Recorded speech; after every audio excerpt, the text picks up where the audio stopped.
Hello students, कैसे हैं आप सभी लोग। आई होप आप सभी बहुत अच्छे होंगे एंड मन लगा के पढ़ाई कर रहे होंगे। तो इस समय जो सब्जेक्ट हम लोग डिस्कस कर रहे हैं दैट इज ऑर्गेनाइजेशनल बिहेवियर। ओबी का ये सब्जेक्ट इस समय हम डिस्कस कर रहे हैं, बहुत इंपॉर्टेंट सब्जेक्ट है। एंड इस सब्जेक्ट पे आज मेरा 28 लेक्चर वीडियो है। 27 लेक्चर वीडियो इस सब्जेक्ट पे मैं ऑलरेडी अपलोड कर चुकी हूँ। एक सेपरेट प्लेलिस्ट मैंने इस सब्जेक्ट की बनाई हुई है, तो अगर ये सब्जेक्ट पढ़ना है तो आप वो प्लेलिस्ट रेफर कर सकते हैं। एंड आज के लेक्चर में हम एक इंपॉर्टेंट टॉपिक जो है ओबी का वो हम डिस्कस करने जा रहे हैं, जिसका नाम है नॉलेज मैनेजमेंट। तो चलिए जल्दी से शॉर्ट में बता देती हूँ कि ये जो चैप्टर है, ये जो टॉपिक है नॉलेज मैनेजमेंट का, इसमें हम क्या क्या पढ़ेंगे। तो सबसे पहले तो मैं आपको बहुत डिटेल में बताऊंगी कि what is knowledge management, knowledge management क्या होता है, इसके कौन कौन से एलिमेंट्स हैं। तो इसके 3 इंपॉर्टेंट एलिमेंट है जो हम डिटेल में पढ़ेंगे। नॉलेज मैनेजमेंट का एडवांटेज क्या है, क्या फायदा है, क्यों आजकल हर कंपनी नॉलेज मैनेजमेंट की प्रैक्टिस अपने ऑर्गेनाइजेशन में अप्लाई करती है, क्यों ये इतना मतलब टॉपिक डिस्कशन का बन गया है पिछले कुछ सालों में।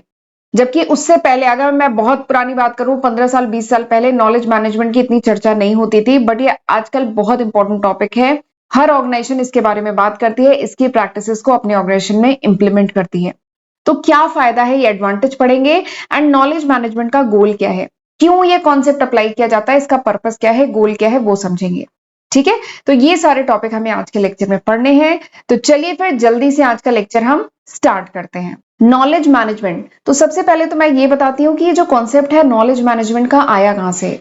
तो बता दें, बहुत साल पहले ऑर्गेनाइजेशंस का ऐसा मानना था कि ऑर्गेनाइजेशन अगर ग्रो करना चाहती है, ऑर्गेनाइजेशंस अगर वेल्थ क्रिएट करना चाहती है, तो जिन टाइप के रिसोर्सेज की ऑर्गेनाइजेशन को जरूरत है, वो रिसोर्सेज या तो फिजिकल रिसोर्सेज हैं या फिर ह्यूमन रिसोर्सेज।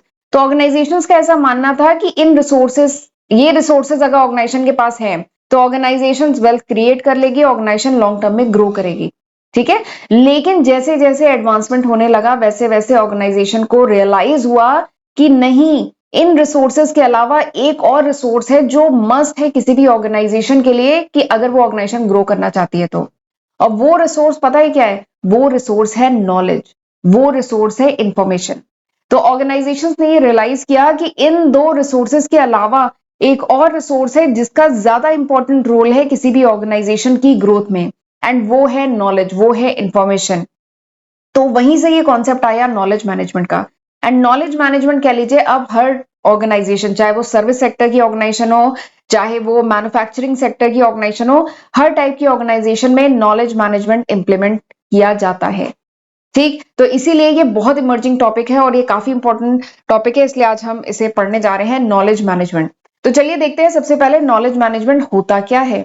देखिए, वर्ड ये 2 शब्दों से मिलकर बना है, नॉलेज प्लस मैनेजमेंट। नॉलेज का हिंदी में मतलब क्या होता है, नॉलेज मतलब होता है ज्ञान। ठीक है, यानी हम अगर कुछ जानते हैं या अगर हम किसी चीज से फैमिलियर हैं तो हम कहते हैं ना हमें नॉलेज है इस चीज की। तो dictionary meaning of knowledge is state of knowing, कुछ जानना या किसी से फैमिलियर होना, दैट इज कॉल्ड नॉलेज, इसी को नॉलेज कहते हैं। ठीक, अब इस नॉलेज को, अपने ज्ञान को मैनेज करना, दिस इज नॉलेज मैनेजमेंट। तो नॉलेज मैनेजमेंट में बेसिकली क्या किया जाता है, 3 चीजें याद रखिएगा। नॉलेज मैनेजमेंट की जहां पे बात हो, केवल 3 चीजों को ध्यान रखिएगा। तो knowledge management comprises of creation of knowledge. Knowledge management में सबसे पहले नॉलेज को क्रिएट करना, उसको शेयर करना एंड उसको यूज करना। ठीक है, ऑर्गेनाइजेशन वाइड, यानी पूरे ऑर्गेनाइजेशन में किसी नॉलेज को क्रिएट करना, शेयर करना एंड यूज करना, दिस इज नॉलेज मैनेजमेंट, यही नॉलेज मैनेजमेंट है। नॉलेज मैनेजमेंट में 3 काम होते हैं। ठीक है, आगे चल के हम एलिमेंट ऑफ नॉलेज मैनेजमेंट पढ़ेंगे तो उसमें भी हम देखेंगे इन्हीं 3 चीजों की बात होगी। तो knowledge management is all about creation of knowledge, knowledge को क्रिएट करना, किसी इंफॉर्मेशन को क्रिएट करना, ठीक है, एंड उसको शेयर करना, ऑर्गेनाइजेशन वाइड इसको शेयर करना या फिर ऑर्गेनाइजेशन के बाहर भी उस बात को शेयर करना, अगर वो शेयर करने लायक है तो उसको बाहर शेयर करना एंड फाइनली उसको यूज करना। दिस इज नॉलेज मैनेजमेंट, इसी को नॉलेज मैनेजमेंट कहा जाता है। देखिए मैंने लिखा है knowledge management involves, knowledge management में क्या होता है, new knowledge generation. Knowledge management में नई इंफॉर्मेशन, नई नॉलेज को जनरेट किया जाता है, शेयर किया जाता है among the member of the organisation. जो मेंबर्स हैं ऑर्गेनाइजेशन के, उनके बीच में शेयर किया जाता है ताकि वो जो इंफॉर्मेशन है डिफ्यूज हो जाए थ्रू आउट द ऑर्गेनाइजेशन, यानी पूरी ऑर्गेनाइजेशन में ये जो इंफॉर्मेशन है वो डिफ्यूज हो जाए यानी फैल जाए, एंड इससे क्या है, वो जो एम्प्लॉय है उस इंफॉर्मेशन को यूज करके जो भी प्रॉब्लम वगैरह है, जो भी काम है, उसको इफेक्टिवली एंड इफिशिएंटली परफॉर्म कर पाए। दिस इज नॉलेज मैनेजमेंट, यही नॉलेज मैनेजमेंट होता है। ठीक, एक और डेफिनेशन नॉलेज, देखिए यहाँ पे मैंने दो डेफिनेशन बता दिया नॉलेज मैनेजमेंट की। Knowledge management is all about creation of knowledge, sharing of knowledge and utilisation of knowledge organisation wide. ठीक, एक और डेफिनेशन बताती हूँ नॉलेज मैनेजमेंट की, एक थिंकर ने दी है कि नॉलेज मैनेजमेंट क्या है। Knowledge management is creation, distribution and utilisation. यही मैंने बताया ना, तीन चीजें नॉलेज मैनेजमेंट में इंपॉर्टेंट है, यही तीन याद रखिएगा। Knowledge management is about creation, distribution, ठीक है, डिस्ट्रीब्यूशन मतलब शेयर करना, एंड उसको यूटिलाइज करना ऑफ नॉलेज। नॉलेज को क्रिएट करना यानी जनरेट करना, बिल्ड करना नॉलेज को, फिर उसको शेयर करना एंड उसको यूटिलाइज करना एट द इंडिविजुअल लेवल। अब ये जो नॉलेज मैनेजमेंट है ना, नॉलेज को जो क्रिएट करते हैं, डिस्ट्रीब्यूट करते हैं, यूटिलाइज करते हैं, ये इंडिविजुअल लेवल पे भी हो सकता है, ग्रुप के लेवल पे भी होता है, ऑर्गेनाइजेशन के लेवल पे भी होता है, कम्युनिटी के लेवल पे भी होता है, through harnessing of people, process and technology. अब ये कैसे किया जाएगा? अब सवाल ये है कि नॉलेज मैनेजमेंट में मैंने बता दिया कि क्रिएट करना है, डिस्ट्रीब्यूट करना है, यूटिलाइज करना है, बट कैसे करेंगे? Through the use of people, process and technology. Process को यूज करके, टेक्नोलॉजी को यूज करके एंड पीपल को यूज करके हम नॉलेज को क्या करेंगे? क्रिएट करेंगे, डिस्ट्रीब्यूट करेंगे एंड यूटिलाइज करेंगे। ठीक, और सही बात है, डिस्ट्रीब्यूट मतलब शेयर करना। आजकल नॉलेज कैसे शेयर हो रही है? टेक्नोलॉजी के थ्रू ही तो हो रही है, इंटरनेट के थ्रू ही तो सारी नॉलेज शेयर हो रही है। डिफरेंट डिफरेंट प्लेटफॉर्म पे से नॉलेज कैसे हो रही है? शेयर ही तो हो रही है। ठीक है, for the benefit of those involve and affected by it. ठीक है, नॉलेज मैनेजमेंट का पर्पस क्या है कि जो लोग भी उससे इन्वॉल्व हैं या उस चीज से इफेक्ट होते हैं, उनके फायदे में, उनके बेनिफिट हो पाए, इस पर्पस से नॉलेज मैनेजमेंट किया जाता है। ठीक, तो this is knowledge management and this is comprehensive definition of knowledge management. ये एक डिटेल डेफिनेशन है नॉलेज मैनेजमेंट की कि नॉलेज मैनेजमेंट क्या है? क्रिएट करना, डिस्ट्रीब्यूट करना, यूटिलाइज करना नॉलेज को एट इंडिविजुअल, ग्रुप या ऑर्गेनाइजेशन के लेवल पे। कैसे? Through utilising of people, process and technology for the benefit of, ताकि बेनिफिट हो सके जो लोग इससे एसोसिएटेड है। This is called knowledge management, इसी को नॉलेज मैनेजमेंट कहते हैं। ठीक, अब मैंने बताया था नॉलेज मैनेजमेंट के तीन एलिमेंट्स होते हैं। अब ये एलिमेंट हम डिटेल में पढ़ेंगे, प्लस एडवांटेज भी पढ़ेंगे। तो तीन एलिमेंट क्या है? पहला क्या है? नॉलेज क्रिएशन, नॉलेज को क्रिएट करना, जनरेट करना, बिल्ड करना नॉलेज। दूसरा क्या है? नॉलेज शेयरिंग, यानी नॉलेज को डिस्ट्रीब्यूट करना, शेयर करना। अगला क्या है? नॉलेज यूटिलाइजेशन, यानी नॉलेज जो हमें हो गई, अब उसको यूज करेंगे तभी तो फायदा है। ठीक है, तो उसको यूज करना, चाहे प्रॉब्लम सॉल्व करने में या कोई काम करने में, उस नॉलेज को यूज करना। ठीक, तो ये तीन एलिमेंट है नॉलेज मैनेजमेंट के, और ये तीन एलिमेंट में मार्क करूंगी, वेरी इंपॉर्टेंट। ये अगर समझ में आ गया तो आप नॉलेज मैनेजमेंट भी तो इसकी डिफिनेशन भी लिख पाएंगे। ठीक है, तो अब चलिए एक एक ये जो एलिमेंट है ना, इनको हम डिटेल में पढ़ते हैं। सबसे पहला क्या है? Knowledge creation. सबसे पहला जो स्टेप होता है नॉलेज मैनेजमेंट में, या जो पहला जो एलिमेंट है नॉलेज मैनेजमेंट में, वो क्या है? Knowledge creation. नॉलेज क्रिएशन मतलब जनरेट करना, किसी इंफॉर्मेशन को जनरेट करना, फैक्ट को जनरेट करना, ठीक है, एंड टेक्निक्स को जो उस ऑर्गेनाइजेशन के लिए क्या हो? रिलेवेंट हो, ऑर्गेनाइजेशन के मतलब की हो, या फिर जो उस चीज से एसोसिएटेड जो लोग हैं उनके मतलब की हो। तो this is called knowledge creation. ठीक है, जो भी इंफॉर्मेशन है, फैक्ट है, टेक्निक है, उन सबको क्रिएट करना, बिल्ड करना, जनरेट करना, this is knowledge creation. Knowledge creation में कुछ नई इंफॉर्मेशन, कोई नई नॉलेज, कुछ नया फैक्ट डिस्कवर किया जाता है। और ये कैसे किया जा सकता है बताइए? नॉलेज क्रिएशन मैंने बोल तो दिया, नॉलेज क्रिएशन होना चाहिए ऑर्गेनाइजेशन में, बट ये करेंगे कैसे? तो ऑर्गेनाइजेशन में आर&डी के थ्रू। आर&डी मतलब रिसर्च एंड डेवलपमेंट के थ्रू क्या होता है? नई नई इंफॉर्मेशन पता चलती है ना। या ऑर्गेनाइजेशन अगर कोई जो एक्सपेरिमेंट वगैरह करती हैं, अगर कोई इस टाइप की ऑर्गेनाइजेशन है जहां पे एक्सपेरिमेंट होता है, तो एक्सपेरिमेंट से नई नॉलेज क्रिएट होती है, या क्रिएटिव थिंकिंग, मीटिंग वगैरह से नई नॉलेज क्रिएट होती है। या अगर इस टाइप की कोई कंपनी है, सर्विस बेस्ड या चलिए प्रोडक्ट बेस्ड भी कंपनी है, तो फीडबैक, जो कस्टमर से जो फीडबैक मिल रहा है, इससे भी तो नॉलेज क्रिएट होती है। ऑर्गेनाइजेशन को समझ में आता है कि कस्टमर्स को ऑर्गेनाइजेशन का प्रोडक्ट अच्छा लग रहा है कि नहीं लग रहा है, प्रोडक्ट में कोई कमी तो नहीं है। ठीक है, तो वो फीडबैक, ये भी क्या है? नॉलेज क्रिएशन है। या कस्टमर्स को ऑब्जर्व करते हैं, तो ये भी क्या है? नॉलेज क्रिएशन है। तो ये क्या है? दीज आर द डिफरेंट, और भी बहुत सारे मेथड हैं। ठीक है, तो these are the different methods of knowledge creation, knowledge कैसे क्रिएट होती है? तो ये अलग अलग तरीके हैं जिनसे नॉलेज क्रिएट होती है। कस्टमर को ऑब्जर्व करके, कस्टमर से फीडबैक लेके, creative thinking, experiment, research and development, तो दिस इज नॉलेज क्रिएशन। ठीक, अब आगे बढ़ते हैं दूसरे एलिमेंट पे, लेकिन उससे पहले मैं बताना चाहती हूँ, एक बार देख लीजिएगा, ये वो लिस्ट ऑफ सब्जेक्ट है जो मैं आज की तारीख मतलब अगस्त 2024 तक अपने first channel and second channel पे अपलोड कर चुकी हूँ। मेरा फर्स्ट चैनल है अकाउंटिंग मास्टर क्लास के नाम से, सेकंड चैनल है पूजा सिंह के नाम से, लिंक आपको डिस्क्रिप्शन में मिल जाएगा। एंड ये बताना जरूरी है क्योंकि काफी स्टूडेंट को कंफ्यूजन है कि मैं अपने चैनल पे कौन कौन से सब्जेक्ट अपलोड कर चुकी हूँ। तो देख लीजिए, ये सारे सब्जेक्ट हैं जो मैं आज की तारीख तक अपलोड कर चुकी हूँ। और एक बात और है कि अगर ये वीडियो आप कुछ महीने बाद, कुछ साल बाद देख रहे हैं, तो इसमें काफी न्यू सब्जेक्ट ऐड कर चुकी होंगी। ये अगस्त 2024 तक है। इवन मैंने इसमें अभी ओबी भी नहीं ऐड किया है। क्यों? क्योंकि अभी ओबी फिनिश नहीं हुआ है। ठीक है। और अगर आपको नोट्स चाहिए then you can download my application from Google Play Store, वहां पे आपको नोट्स मिल जाएंगे। एंड चैनल अभी तक नहीं सब्सक्राइब किया है तो प्लीज मेरे दोनों चैनल को जरूर सब्सक्राइब कर लीजिएगा। एंड लेक्चर यूजफुल लगे तो इसको लाइक करना मत भूलिएगा। एंड कमेंट करके मुझे बताइएगा कि आप किस यूनिवर्सिटी, किस कॉलेज के हैं। अगर हो सके तो शहर का नाम भी लिखिएगा, क्योंकि इससे मुझे आगे के जो लेक्चर है वो प्लान करने में हेल्प मिल जाएगी।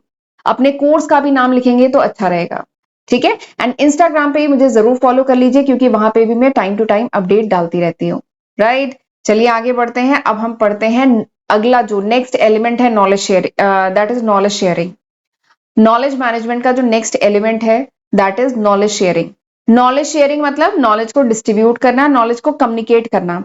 हमारे पास बहुत ज्ञान है, ठीक है, लेकिन मैं उस ज्ञान को अपने पास तक ही रखूंगी तो क्या कोई फायदा है? नहीं, उसको हमें डिस्ट्रीब्यूट करना है ताकि बाकी लोगों के काम भी आ सके। तो बस वही ऑर्गेनाइजेशन में भी यही है कि ऑर्गेनाइजेशन ने नॉलेज क्रिएट तो कर ली, अब क्या करना है? नॉलेज को शेयर करना है। कैसे? कम्युनिकेशन के थ्रू, डिस्ट्रीब्यूशन के थ्रू।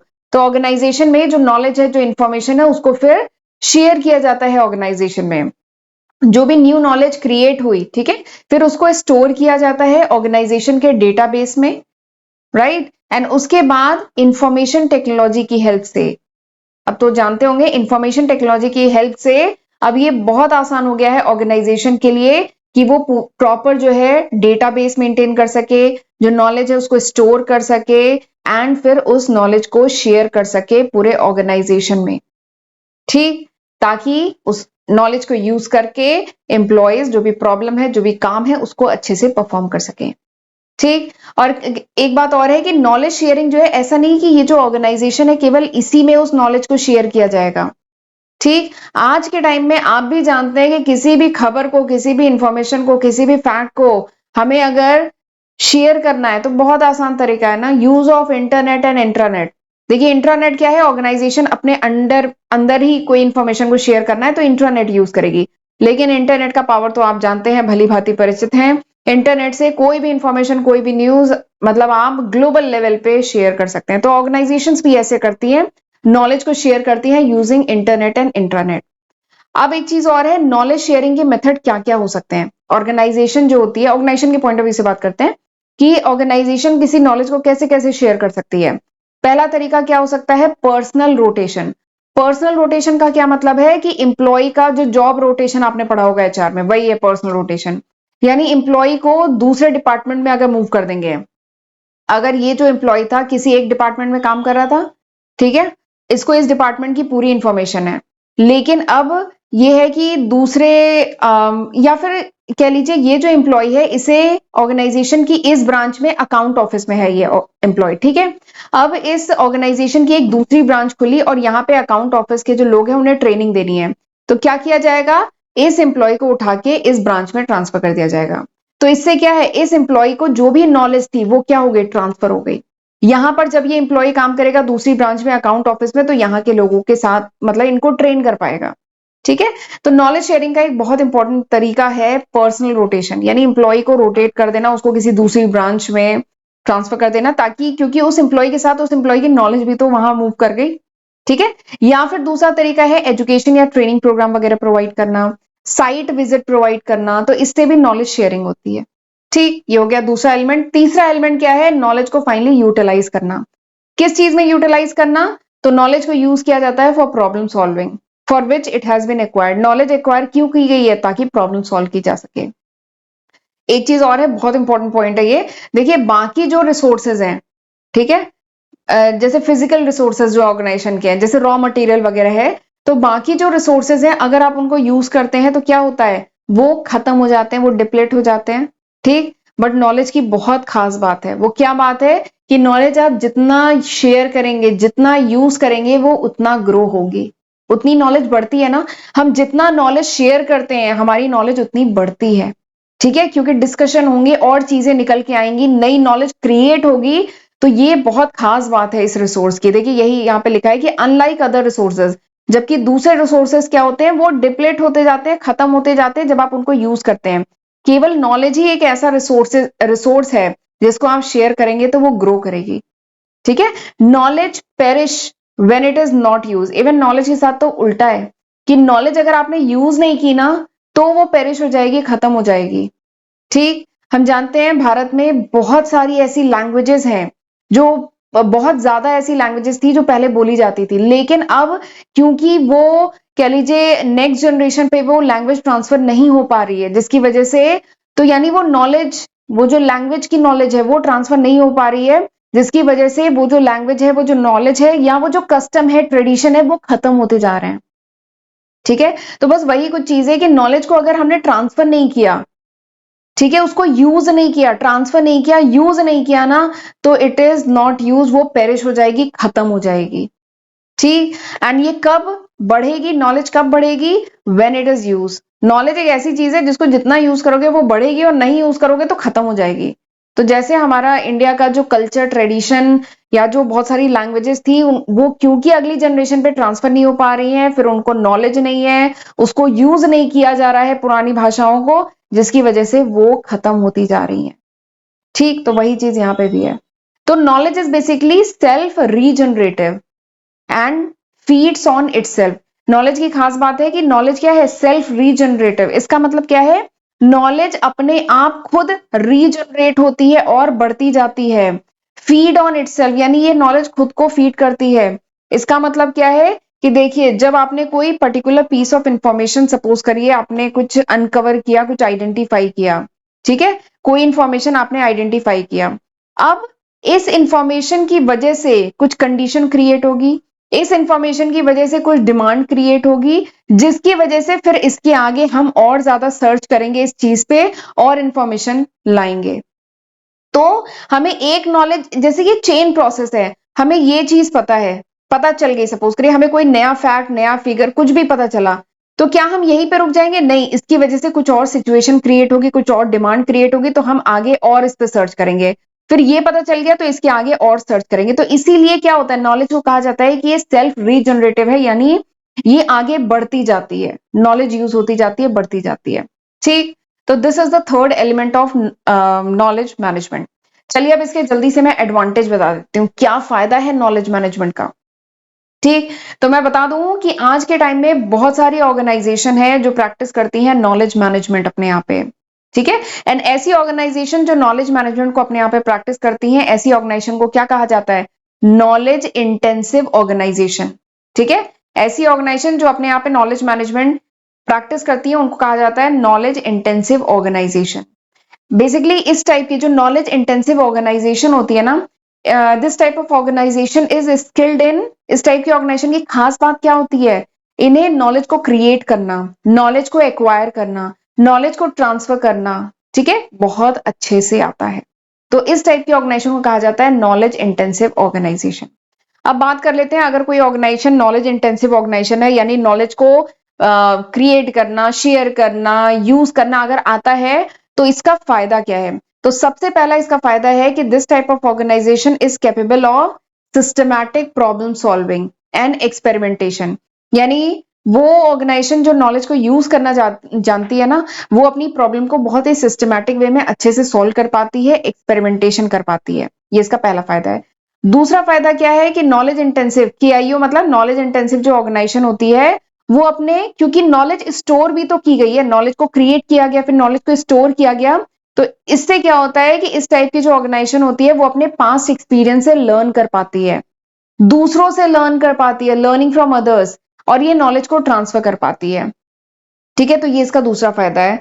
देखिए इसीलिए डेटाबेस मेंटेन किया जाता है, ऑर्गेनाइजेशन जो है डेटाबेस इसीलिए मेंटेन करती है कि आज के टाइम में अगर हमें पिछले 10 साल का रिकॉर्ड देखना है किसी भी ऑर्गेनाइजेशन का, चाहे वो फाइनेंशियल रिकॉर्ड है किसी भी टाइप का या सेल्स का कुछ रिकॉर्ड है, तो डेटाबेस क्यों मेंटेन करती है? ताकि ऑर्गेनाइजेशन अपने पुराना जो पास्ट एक्सपीरियंस है उसको देख के उससे सीख सके। तो ये नॉलेज मैनेजमेंट ही तो है। ठीक। एंड तीसरा जो एडवांटेज है वो ये है कि नॉलेज मैनेजमेंट सीज इंफॉर्मेशन, ये आईटी मतलब information technology as a medium to facilitate relationship, encourage continuous learning and sharing knowledge. यानी नॉलेज इंटेंसिव जो ऑर्गेनाइजेशन होती है, नॉलेज मैनेजमेंट का एक और फायदा ये है कि ये आईटी को बहुत ज्यादा इंपॉर्टेंस देती है, इंफॉर्मेशन टेक्नोलॉजी को, क्योंकि इंफॉर्मेशन टेक्नोलॉजी से ही नॉलेज मैनेजमेंट मतलब हेल्प मिलती है, इसी से कॉन्टिन्यूअस लर्निंग पॉसिबल है, नॉलेज को शेयर किया जा पाता है आसानी से। ठीक है, तो ये 3 एडवांटेज है। अब जरा मैं गोल की बात करती हूँ। ये जो नॉलेज मैनेजमेंट है इसका गोल क्या है, किस पर्पस से ऑर्गेनाइजेशन अपने यहाँ पे नॉलेज मैनेजमेंट प्रैक्टिस करती है, इसका गोल क्या है? तो सबसे इंपॉर्टेंट गोल क्या है?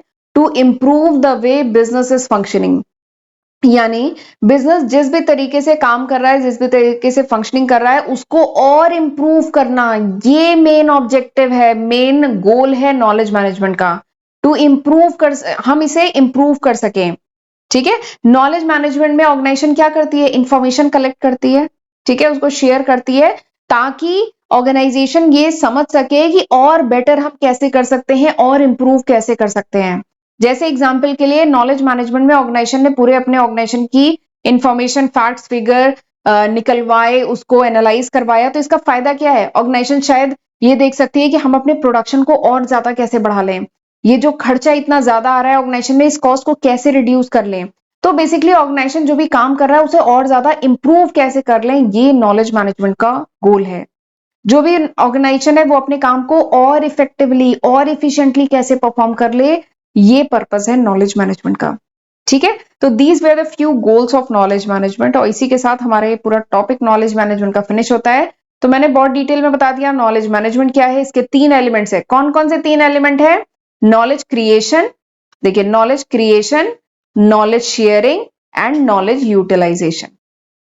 ठीक, अगर मैं अपनी बात करूं तो मैंने पहले नॉलेज क्रिएट की। यहाँ पे चलिए, ये तो हम ऑर्गेनाइजेशन के पॉइंट ऑफ व्यू से बात कर रहे हैं, बट अगर हम इंडिविजुअल लेवल पे भी तो करते हैं। तो ये जो नॉलेज है, ये जो पीपीटी है, मैंने पहले क्रिएट की, ठीक है, फिर मैं यूट्यूब के थ्रू आपके साथ शेयर कर रही हूं ताकि आप इस नॉलेज को क्या कर सकें, यूटिलाइज कर सके, अपनी जो भी एग्जामिनेशन वगैरह है वो अच्छे से समझ एग्जामिनेशन अच्छे से दे सके, ये जो कॉन्सेप्ट है वो समझ सके आप, तो आप यूज कर रहे हैं, तो ये भी तो नॉलेज मैनेजमेंट चल रहा है। ठीक है, तो ये 3 एलिमेंट है, इसके साथ हमने पढ़ा एडवांटेज, उसके साथ हमने पढ़ा गोल। ठीक, तो चलिए आज का लेक्चर मैं यहीं पे वाइंड अप करती हूँ। ठीक है, एंड प्लीज मुझे मोटिवेट करने के लिए वीडियो को लाइक कर दिया करिए, हमें इससे बहुत मोटिवेशन मिलता है। चलिए अब मिलते हैं अगले वीडियो लेक्चर में, तब तक अपना ध्यान रखिएगा। God bless you.